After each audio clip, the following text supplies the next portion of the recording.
नहमदुहु व नुसल्ली व नुसल्लिम अला रसूलिहिल करीम अम्मा बाद फ़अऊज़ु बिल्लाहि मिनश शैतानिर रजीम बिस्मिल्लाहिर रहमानिर रहीम। मेरे मुअज़्ज़ज़ सामाईन इकराम, अस्सलामु अलैकुम व रहमतुल्लाहि व बरकातुहू। मैं अपने रब्बे कायनात से ये दुआ करती हूँ कि मेरे जितने भी सुनने वाले हैं, रब्बे कायनात सबको सेहतमंद, तंदुरुस्त और लंबी ज़िंदगियाँ अता फरमाए। हम सब की हर मुश्किलों, परेशानियों, तंगदस्तियों में मेरा रब्बे कायनात हमारी मदद अता फरमाए। हमें ज़हनी, रूहानी, जिस्मानी अज़ियत और तकलीफ़ों, बीमारियों से निजात अता फरमाए। हमें ज़हनी और रूहानी सुकून अता फरमाए। हमें बीमार दुनिया से बचाकर बीमार मदीना बनाए। और जो हम सब के हक़ों में बेहतर है, मेरा रब्बे कायनात हमारे लिए वो अता फरमाए।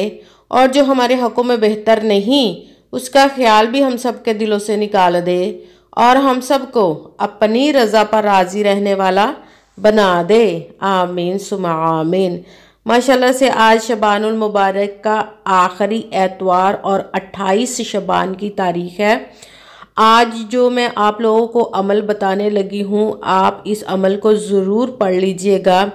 जैसे ही आप इस अमल को अपने हाथ की उंगलियों पर 6 मरतबा पढ़ लेंगे तो रब्बे कायनात आप पर अपने गैबी ख़ज़ानों के मुंह खोल देगा इंशाअल्लाह। इंशाअल्लाह अज़ीज़ अपने हुक्म से आप जितनी भी दुआ की ख्वाहिश करेंगे, रब्बे कायनात आपको इंशाअल्लाह अज़ीज़ ज़रूर अता फरमाएगा अपने हुक्म से, क्योंकि उसके दस्ते कुदरत से कोई चीज़ भी बाहर नहीं और उसके तो कुन कहने की देर है और फायाकून हो जाती है।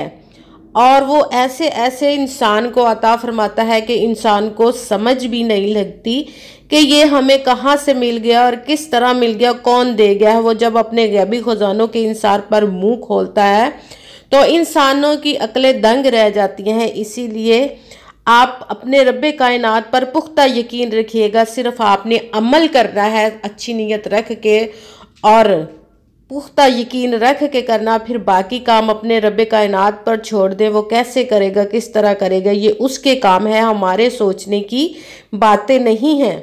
तो अपने रब्बे कायनात पर पुख्ता यकीन रख के कीजिएगा। कहते हैं कि यकीन कामिल होता है, पीर कामिल नहीं होता। और 5 वक़्त की नमाज की पाबंदी तो आप लोगों ने लाजमी रखनी और अच्छी नीयत रख के कीजिएगा कि रब्बे कायनात कुरान पाक में इरशाद फरमाता है कि इन्नमल आमालु बिन्नियात, कि जो अमलों का दारो मदार होता है वो नीयतों पर होता है। अगर हमारी नीयत अच्छी है तो हमारा अमल भी अच्छा होता है, और अगर हमारी नीयत ही अच्छी नहीं तो हमारा अमल भी अच्छा नहीं होता। चाहे हम जितनी मर्जी मेहनत कर ले, जितनी मर्जी कोशिश कर ले, हमें वो अजर, वो फल नहीं मिलता। इसलिए अच्छी नीयत रख के कीजिएगा, पुख्ता यकीन रख के कीजिएगा। अपने रब्बे कायनात की बारगाह में अपना मकसद बयान करें और वो आपको इंशाअल्लाह अज़ीज़ अपने हुक्म से ज़रूर अता फरमाएगा।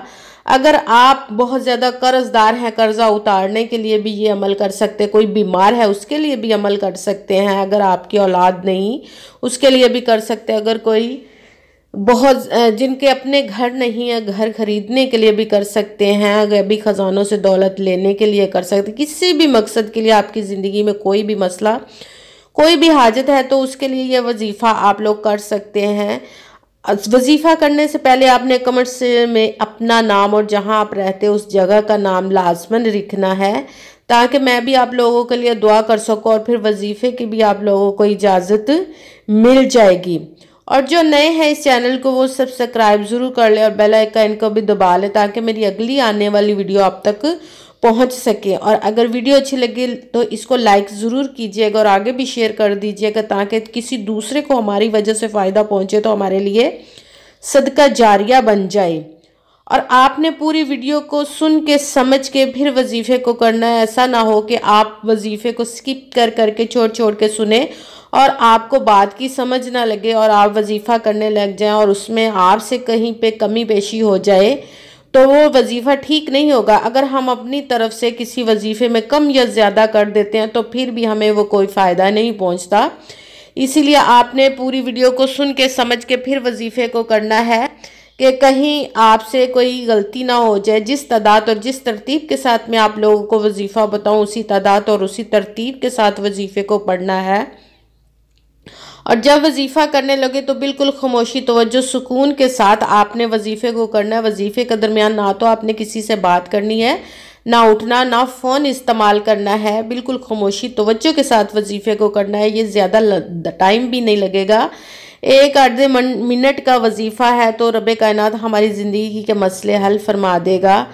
اور آپ اگر مجھ سے کسی مسئلے کے بارے میں استخارہ کروانا چاہتے ہیں یا کسی کام کا حساب لگوانا چاہتے ہیں یا کہ وظیفے کا پوچھنا چاہتے ہیں یا کہ مجھ سے قرآن پاک آن لائن پڑھنا چاہتے ہیں یا کہ محفل میلاد کے لیے بلوانا چاہتے ہیں تو واٹس ایپ کا نمبر ویڈیو پر چل رہا ہے، آپ لوگ مجھ سے رابطہ کر سکتے ہیں۔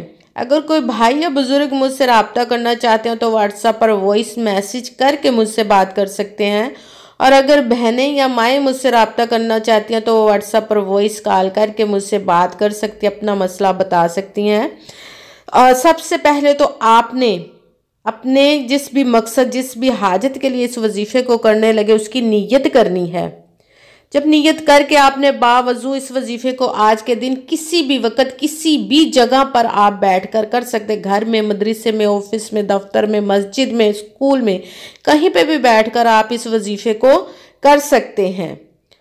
اور وظیفہ کرنے سے پہلے آپ نے 1 مرتبہ درود پاک پڑھنا ہے۔ کوئی سا بھی درود پاک پڑھ سکتے ہیں، مگر بہتر ہے جو نماز میں درود ابراہیم پڑھا جاتا ہے وہ والا 1 مرتبہ درود پاک پڑھ لیں، اور درود پاک پڑھ کے اپنا وظیفہ شروع کر لیں۔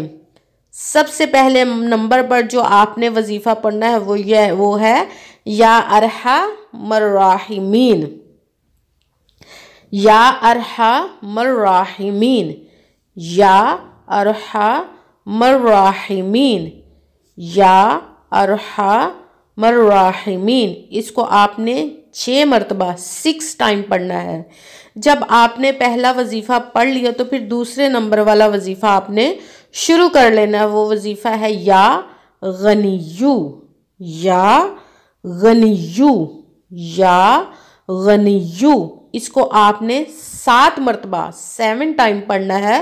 اس کے ساتھ ہی تیسرے نمبر والا وظیفہ آپ نے شروع کر لینا ہے۔ وہ وظیفہ ہے استغفر اللہ، استغفر اللہ، استغفر اللہ۔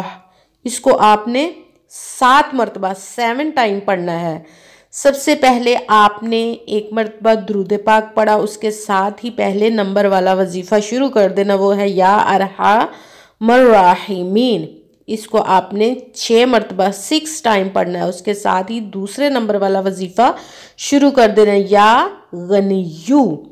اس کو آپ نے 7 مرتبہ 7 ٹائم پڑھنا ہے، اس کے ساتھ ہی تیسرے نمبر والا وظیفہ آپ لوگوں نے شروع کر دینا، وہ ہے یہ استغفر اللہ، استغفر اللہ۔ اس کو بھی آپ نے 7 مرتبہ 7 ٹائم ہی پڑھنا ہے۔ پھر آپ نے وہی درود پاک 1 مرتبہ پڑھنا ہے جو آپ نے وظیفہ شروع کرنے سے پہلے پڑھا تھا۔ 1 مرتبہ جب درود پاک پڑھ لیا تو دونوں ہاتھوں کو رب کائنات کی بارگاہ اقدس میں بلند کر لینا ہے، اور اب سب سے پہلے اپنے گناہوں کی بخشش مانگنی ہے۔ خوب اپنے گناہوں کی بخشش مانگنے کے بعد آپ نے جس مقصد، جس حاجت کی نیت رکھ کے یہ وظیفہ کیا تھا اس کی آپ نے دعا مانگنی۔ اس وظیفے کو آپ چاہیں تو آج کے دن 2 مرتبہ 3 مرتبہ جتنی مرتبہ بھی چاہیں پڑھ سکتے ہیں، ایک ایک خواہش رکھ کے بھی پڑھ سکتے ہیں، علیحدہ علیحدہ۔ اگر آپ چاہیں تو آپ کی تمام حاجات کو ذہن میں رکھ کے اس وظیفے کو پڑھ کر اس کی دعا مانگیں، اور دعاؤں میں مجھے بھی لازماً یاد رکھیے گا، میرے لیے بھی دعا کیجیے گا۔ جزاک اللہ خیرہ۔ رب کائنات سے دعا کرتے ہیں کہ جس بھی مقصد، جس بھی حاجت کے لیے آپ نے اس وظیفے کو کیا، رب کائنات اپنے پیارے محبوب کے صدقے، اس پیارے پیارے ماہ مبارک کی برکات کے صدقے آپ کی تمام نیک اور جائز حاجات کو قبول و منظور عطا فرمائے، آمین ثم آمین۔ السلام علیکم ورحمۃ اللہ وبرکاتہ۔